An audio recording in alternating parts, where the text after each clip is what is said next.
Information tonight in the controversy over the deadly shooting of Trayvon Martin in Sanford last month by a Crime Watch volunteer who claimed self-defense and was never arrested. You see a picture of the teen there. Governor Rick Scott has now appointed Angela Corey, a new prosecutor, to oversee the investigation of the shooting. Corey was appointed after Central Florida's prosecutor recused himself from the case. And the Sanford police chief has temporarily stepped down. Bill Lee has faced harsh criticism after his officers did not arrest and charge George Zimmerman for the shooting.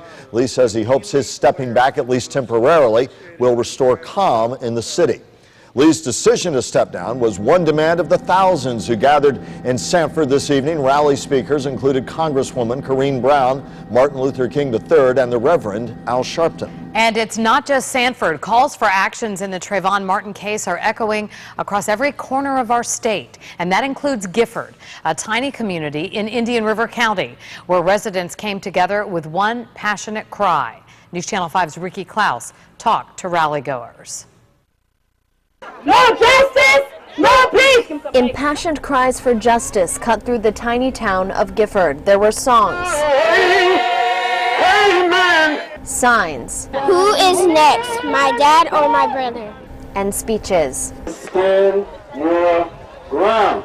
All in the name of justice for 17-year-old Trayvon Martin, who was shot dead by a neighborhood Crime Watch captain last month, many calling the shooting a hate crime. Michael Vick went to jail. He went to prison for shooting a dog. And this young man went home with a loaded gun. Something needs to be done about that, and it needs to be done now.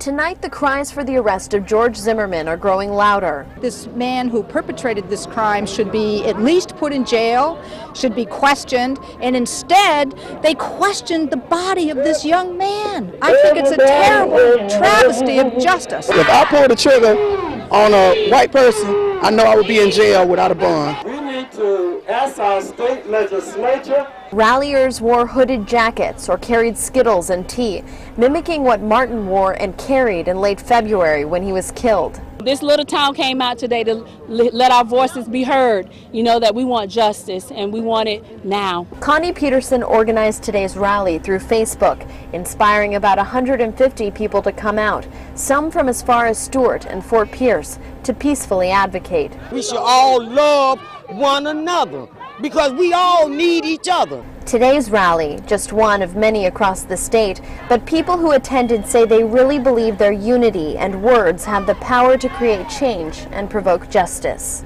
Ricky Klaus, WPTV News Channel 5.